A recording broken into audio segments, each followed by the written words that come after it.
नमस्कार दोस्तों, कैसे हैं? नमस्कार, मैं हूं राकेश, आप लोगों के सामने स्वागत करता हूं। उम्मीद करता हूं आप सभी लोग बहुत अच्छे होंगे और अपनी प्रिपरेशन में लगे होंगे। एक इम्पॉर्टेंट थोड़ा सा रिवाइंड करता हुआ एक ये लेक्चर है। उम्मीद करता हूं कि आप सब लोगों को थोड़ा सा ये हेल्पफुल होगा अगर आप लोग इस परीक्षा की प्रिपरेशन कर रहे हैं। तो अंतिम 28 दिन है, जो कि प्रस्तावित जो परीक्षा है 18 अप्रैल को, जूनियर हाई स्कूल में जो शिक्षकों की भर्ती निकली हुई थी उसके लिए, जिसके अंतर्गत अध्यापक और प्रधानाध्यापक मतलब हेडमास्टर या प्रिंसिपल बोल लीजिए के लिए वैकेंसीज निकली थी 1900 के आसपास, जिसकी परीक्षा 18 अप्रैल को थी।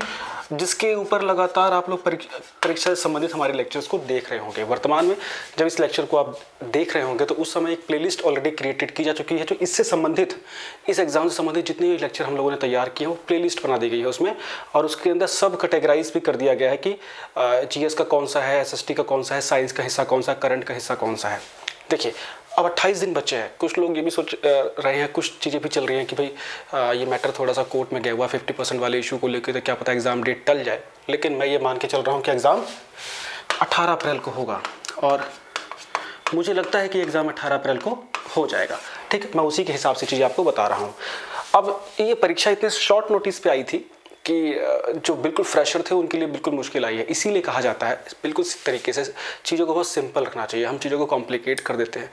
जब हमारे पास ज़्यादा अवेयरनेस हो जाती है तो ये समस्या से हम ग्रसित होते हैं। वर्तमान में हमारे पास कंटेंट इतने ज़्यादा हैं, लोगों के पास इतनी अपॉर्चुनिटीज़ है कंटेंट की, कि उसी में सिर्फ डिस्गाइज होते रहते हैं और जो मेन काम, जो बेसिक काम, जो सबसे पुरातन काम है पढ़ाई का, वही नहीं हो पाती है। जो स्टार्टिंग से पढ़ाई कर रहे थे वो इसमें सिलेक्शन बहुत आसानी से ले जाएंगे। मैं सीरियसली बता रहा हूँ, जिन्होंने लेट शुरू किया है और अगर ईमानदारी से मेहनत करेंगे तो अपना 100% अच्छे से दे पाएंगे, ये मैं उम्मीद करता हूँ। अब आखिरी के जो 27-28 दिन होते हैं किसी परीक्षा में, आखिरी की जो एक महीना होता है वो बहुत डिसाइसिव होता है कि आप पिछले समय में आपने क्या किया है वो मैटर नहीं करता, इस एक महीने में आप क्या करने जा रहे हैं वो बड़ा मैटर करता है।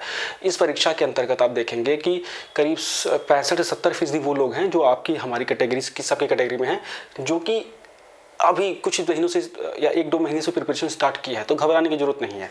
ठीक, अब इसमें किस तरह से चीज़ों को लेकर चढ़ना है कि अपने को थोड़ा सीमित कीजिए। मन तो भटकेगा कि ये किताबें पढ़ ले, वो किताबें पढ़ ले। सच्चाई है कि आप एक किताब भी पूरी नहीं पढ़ पाएंगे वर्तमान समय में।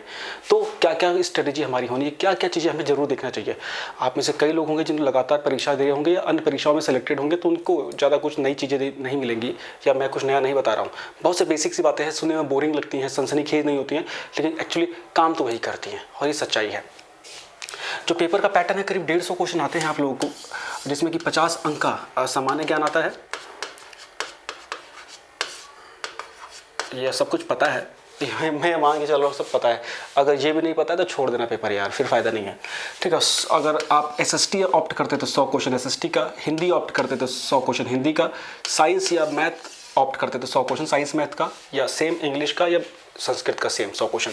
मतलब 50 मार्क्स का जीएस कॉमन सबके लिए है, 50 मार्क्स में आपका सब्जेक्ट है। तो इस पीरियड में आपको क्या करना है? सबसे पहला जो काम करना है, किसी भी पोस्ट के लिए आप हैं, क्वेश्चंस के ऊपर फोकस करना है। क्वेश्चंस मतलब प्रश्नों को जितनी ज़्यादा हो सके उतने ज़्यादा प्रश्नों को आपको सॉल्व करना है। इसके लिए सबसे पहले मैं बस सोर्स बता रहा हूँ क्या करना है। जीआईसी, टीजीटी, पीजीटी और अब तक जो सुपर टेट ऑब्जेक्टिव वाला हुआ है वो उनके जो क्वेश्चन ज़रूर कर लीजिए, प्लस आरओ 2017 से और पीसीएस 2017 से 2020 तक के प्रीवियस ईयर कर लीजिए। ये आपको निश्चित रूप से जरूर करना है, गारंटी के साथ बता रहा हूँ। आपको 25 से 30% पेपर यहाँ से देखने को मिल जाएगा अगर आप जीएस और एसएसटी की बात करें, इवन साइंस की बात भी करें तो। ठीक है, ये निश्चित रूप से है। यहाँ क्लियर हो गया। अब ये पोर्शन, वो पोर्शन मैं बता रहा हूँ जो कि एक प्रकार से उत्तर प्रदेश का प्रमुख जीएस का हिस्सा माना जाता है। ठीक है, करंट अफेयर का सितंबर से लेके और 30 मार्च तक का करंट अफेयर आपको करना है। मैं जो चीज़ें मैं बता रहा हूँ, मैं इस चैनल पे वही चीज़ें कराता हूँ। करंट अफेयर के लिए जैसे मैं बताऊँ, आपको कम से कम 1 से 2 मैगजीन खटाखट ले लेनी है ना, कुछ भी। और 2 अच्छी मैगजीन है, जैसे कि घटनासार हो गया, इसका हाफ ईयरली कंपैरिजन आ गया है। और जो आप घटना चक्र को अगर आप कर रहे हैं, अगर आप रेगुलर करंट अफेयर करते तो आपके लिए कुछ समस्या नहीं होने वाली है बिल्कुल भी। घटना चक्र या घटनासार ये ले लेना है। नहीं मिल रहा है कोई बात नहीं है। देखिए घटना चक्र और घटना सार का जो कंप्लीट करंट अफेयर है वो मैराथन क्लास में मैं फिनिश कराने जा रहा हूँ। तो कल जो है वो आपको इसका एक लंबा मैं मैराथन वर्ड वैसे यूज़ नहीं करता, एक लंबा लेक्चर मैं आप लोगों को करंट अफेयर कर लूँगा और उससे बाहर लगभग करंट अफेयर आना मुश्किल हो जाएगा। अगर आप 2020 पीसीएस की बात करें उससे पहले हम लोगों ने 4 घंटे का एक करंट अफेयर सेशन लिया था, लगभग करंट अफेयर उसमें से आ गए थे, ये ध्यान देना है।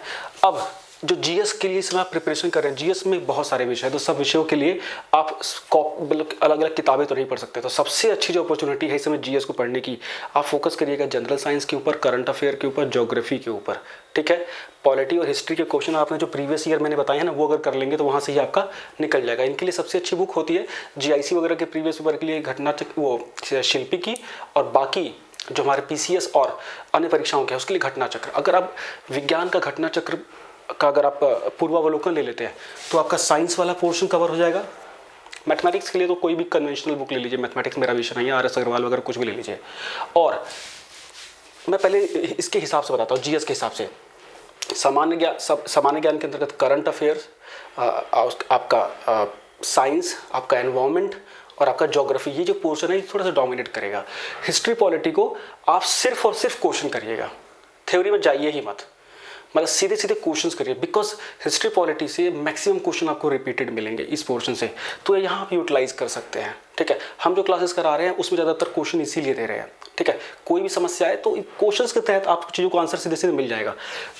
इसके साथ आप जो इकोनॉमिक्स है, इकोनॉमिक्स से मैक्सिमम ये लोग करंट से पूछ लेते हैं, और इसके अलावा अगर 2017 से जो इकोनॉमिक्स देखेंगे ना, जो इकोनॉमिक्स का क्वेश्चन लगभग उसमें से पेपर आ जाएगा। बात करते हैं अगर हम 100 क्वेश्चंस के लिए एसएसटी वाले पोर्शन के लिए, इसके लिए तो एससीईआरटी की जो बुक है मैंने आपको बताई थी, एससीईआरटी की 8वीं और 7वीं की बुक भैया जरूर कर लीजिएगा। टॉपिक सारे इसी में से हैं, मैं ये नहीं कह रहा कि इनकी क्वेश्चंस का लेवल 8वीं 7वीं का रहेगा, लेकिन आप इन बुक्स को कर लेंगे तो आपको एक फैक्चुअल अच्छा आइडिया लग जाएगा। फिर ऊपर में किसी भी अच्छी बुक से आप क्वेश्चंस कर लीजिए। किसी भी अच्छी बुक का मतलब है अभी आप करने की कंडीशन में सिर्फ घटना चक्र पूर्वावलोकन को हो। देखिए कहने में घटना चक्र आसान किताब लगती है, जबरदस्त है वो, एक कम शॉर्ट ड्यूरेशन में ना एक बड़ा अच्छा कॉन्फिडेंस बिल्डअप करने का। सारा खेल 28-30 दिनों में कॉन्फिडेंस का है। आप कन्वेंशनल बुक अगर लेके चलें, जैसे कि मैं दिखाऊं आपको, अब अगर हम ज्योग्राफी की बात करते हैं तो ज्योग्राफी के लिए चाहिए ये बुक, जैसे एनसीईआरटी हो गई, 11-12 की एनसीईआरटी पढ़ो तो किसी परीक्षा में भी क्लियर कर लोगे। या डी के खुल्लर आप कर रहे हैं वर्ल्ड ज्योग्राफी की या इंडियन ज्योग्राफी की, तो उससे भी चीज़ें क्लियर हो जाएंगी, लेकिन वो समय नहीं है। तो समय के लिए आप ये इस घटना चक्र के पूर्वावलोकन को जरूर देखिए, प्लस एससीईआरटी की बुक्स को देखिए, प्लस मानचित्र को देख लीजिए, मैप को, प्लस जो हमारा लेटेस्ट मिनरल डेटा है, ये क्वेश्चन खूब आएंगे। लेटेस्ट एनसीईआरटी का कुछ पोर्शन पता है क्या, लेटेस्ट मिनरल क्या है या कौन से बंदरगाह है, कौन से ये जो फैक्चुअल जो ज्योग्राफी का हिस्सा है उसको आप एनसीईआरटी से ही बस काम चला सकते हैं। बाकी एससीईआरटी की बुक पढ़ना परम जरूरी है। एससीईआरटी की ही बुक पढ़ना साइंस के लिए भी बिल्कुल जरूरी है, बिकॉज और 7th और 8th क्लास की, 6th क्लास की मतलब रहने दो, इतनी 2 क्लास की पढ़ लो। देखिए करंट का मैराथन और एससीईआरटी बुक का मैराथन गारंटी के साथ इस वीक में आप लोगों को मिल जाएगा। मतलब पूरी बुक की पीडीएफ में पढ़ा दूंगा ताकि आपको जस्ट एक ग्लिम्स मिल जाए, उसमें आपका समय वेस्ट ना हो, उसे क्वेश्चन आप चूक के आगे की ओर निकल सके। हमें कहने में लगता है कि समय नहीं है, समय बहुत है, 28 दिन कम नहीं होते हैं। 28 दिन में आप सीरियस एक अटेम्प्ट देके प्रीलिम्स तक निकाल सकते हो। पीसीएस का मैं बता रहा हूँ, 28 दिन में लोग एक सीरियस अटेम्प्ट देके प्रीलिम्स तक निकाल लेते हैं। तो ये परीक्षा को अगर आप उस लेवल पे लेके जाएंगे तो निश्चित रूप से आप एक काम कर जाएंगे। देखिए बात हो रही है हिंदी की, बहुत से बच्चों का हिंदी विषय है, हिंदी में कॉम्पिटिशन भी बहुत है, सब लोग आसान समझ के घुस रहे हैं, घुसो कॉम्पिटिशन मिलेगा वहाँ पे। इस समय पे वर्तमान में आप एक ही किताब है जो जबरदस्त किताब है, सरस्वती पांडे की और गोविंद पांडे, ये वस्तुनिष्ठ हिंदी साहित्य के ऊपर किताब है, इससे बाहर कुछ नहीं आएगा। पेपर के सारे कंटेंट इससे दिए हुए हैं, हिंदी के लिए बोल रहा हूँ मैं। सिर्फ इस बुक को पढ़िए, छोड़ दीजिए बाकी कुछ भी आप प्रीवियस ईयर जहाँ से कर सकते करिए।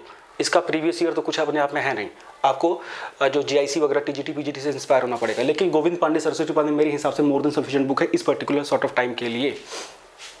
तो हिंदी को अगर मैं निकाल दूँ तो एसएसटी के लिए जैसा मैंने बता दिया कि एससीईआरटी की 7th 8th की बुक प्लस पॉलिटी की, ज्योग्राफी की और हिस्ट्री की आपको पूर्वावलोकन। फिर भी आपके पास समय बचता है, फिर भी समय बच जाता है तो ज्योग्राफी के लिए 11th 12th की एनसीईआरटी पढ़ देंगे तो उससे बाहर कुछ नहीं आएगा। या मॉडर्न के लिए एंशियंट हिस्ट्री सॉरी मॉडर्न के लिए स्पेक्ट्रम अगर पढ़ लेंगे तो उससे बाहर कुछ नहीं आएगा। मतलब ये वो है कि आपके पास ने खूब तेज़ी से पढ़ लिया और आपको एक्स्ट्रा कुछ पढ़ना है तो मैं बता रहा हूँ, है ना। इसका एक सौरभ चौबे की बुक बहुत ज़बरदस्त आती है एंशियंट के लिए, मेडिवल के लिए। तो एंशियंट वाली अगर पढ़ लेते हैं तो उससे बाहर क्वेश्चन नहीं आएगा। पूरी बुक नहीं पढ़ पाते हैं तो सिर्फ उसके पीछे क्वेश्चन होंगे, वो क्वेश्चन कर लीजिएगा। सौरभ चौबे अगर आपके पास नहीं है तो इसके क्वेश्चंस मैं यहाँ पे लेके आऊँगा यूपी टीजीटी पीजीटी वाली वीडियोस के लिए, वो देख लीजिएगा निश्चित रूप से। कोशिश करिए हफ्ते में जो 7 दिन है उसमें से आप 2 से 3 दिन रिविज़न भयंकर करें। आज आपने जो पढ़ा है कल ज़रूर उसको कर लें। आप चीज़ों को रिवाइज ज़रूर करते रहिएगा। एनवायरनमेंट के क्वेश्चंस मैं जितने करीब एनवायरनमेंट के 250 से 300 क्वेश्चन हैं जो कि घूम के लगातार परीक्षाओं में आ रहे हैं। अगर हम करंट को छोड़ दे तो उससे चीज़ें एकदम क्लियर कट हो जाएंगी। चीज़ों को कॉम्पैक्ट करिए। पढ़ने वाली दुनिया भर की किताबें हैं। अगर मैं कैमरा घुमाऊँ तो यहाँ इतनी किताबें हैं कि खुद हमें समझ नहीं आता, लेकिन फिर भी जो टारगेट होते हैं वो मिस हो जाते हैं बिकॉज हम मल्टीपल ऑप्शन में परेशान हो जाते हैं कि ये भी कर ले ये भी कर ले। कई चैनलों पर देखता हूँ बच्चे वाले क्वेश्चन चल रहे हैं दिन भर 12-12 18-18 घंटे क्लासें चल रही है। वो आपके लिए रेलिवेंट नहीं है। रेलिवेंट ये देखिए कि आपको कम टाइम में क्या चीज़ें मिल रही हैं, उसको पढ़ के निकलिए। यूट्यूब पे सिर्फ वीडियो देखते रहने से सिलेक्शन नहीं होगा, ये लिख के ले लीजिएगा। जब तक आप खुद से पेन नहीं डुलाएंगे क्वेश्चन क्लिक नहीं होगा। मैं सही बता रहा हूँ। किसी यूट्यूब चैनल पे अगर आपको सारे क्वेश्चन आ रहे हैं और अच्छा लग रहा है वो वहाँ सिलेक्शन नहीं होगा आपका। आपको क्वेश्चन नहीं आने चाहिए, आपको क्वेश्चन कठिन लगने चाहिए, आपको क्लास बोरिंग लगनी चाहिए, तो समझिए आपके फ़ायदे की है।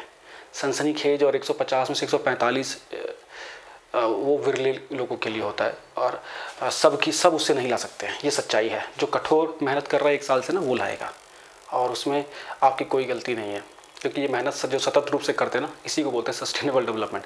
सतत रूप से जो पढ़ रहा है भाई वो लाएगा, उसे कोई रोकने वाला नहीं है। लेकिन लास्ट टाइम में रिवीजन बहुत मस्ट है, चाहे कोई कब से भी पढ़ रहा हो। तो रिवीजन के इस फॉर्मेट को बनाइए। 100 मार्क्स पे जम के फोकस करिए, जीएस पे जम के फोकस करिए। जीएस के कोर एरियाज मैंने बता दीजिए, एसएसटी के लिए कोर सेक्शन मैंने बता दीजिए। इतने 28 दिन में ये सब चीज़ें पूरी कर लीजिए आप। एमकृति ऐप पे लगातार क्वेश्चन अपलोड हो रहे हैं, उसको अगर आप नहीं कर रहे हैं तो बहुत बड़ा मिस कर रहे हैं। बिकॉज उसमें जो हमने जितने प्रीवियस ईयर हैं वो हो रही हैं, प्लस इस चैनल पे जितनी जीएस की वीडियोस हैं वो सारी उत्तर प्रदेश की परीक्षाओं के लिए रामबाण है। ईमानदारी से बोल रहा हूँ मैं, बिकॉज अगर आप मेरी 1 साल की वीडियोस देख लें तो मेरे हिसाब से यूपी पीसीएस का या यूपी की जितनी परीक्षाएं हैं उसको कोई भी क्वेश्चन छूटेगा ही नहीं आपका प्रीवियस ईयर में। तो आपको ऐसे डन हो गया। और मैं तो इतना तेज़ पढ़ाता हूँ कि आपको स्पीड बढ़ाने की जरूरत भी नहीं पड़ेगी। 1 घंटे में 40 मिनट में हम लोग 100 क्वेश्चन तक देख लेते हैं। ठीक है।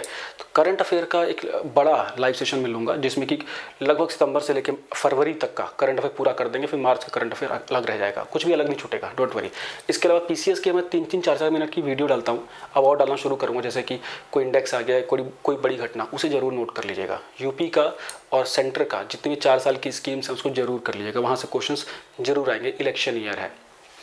इन सब चीज़ों के साथ आप लोगों को फिर भी लगता है कि नहीं हमें और भी चीज़ों की नीड है, तो आप जो हमारी क्लासेस है उसको भी ज्वाइन कर सकते हैं। 7678668827 मुझे व्हाट्सअप करके डिटेल ले सकते हैं। उसके अलावा किसी प्रकार की समस्या आती है तो पैनिक मत होइएगा। परीक्षा कब होगी, परीक्षा टलेगी या नहीं टलेगी, उससे कोई मतलब नहीं होना चाहिए। आपका टारगेट 18 अप्रैल होना चाहिए। ठीक है, चलिए, thank you so much, bye bye.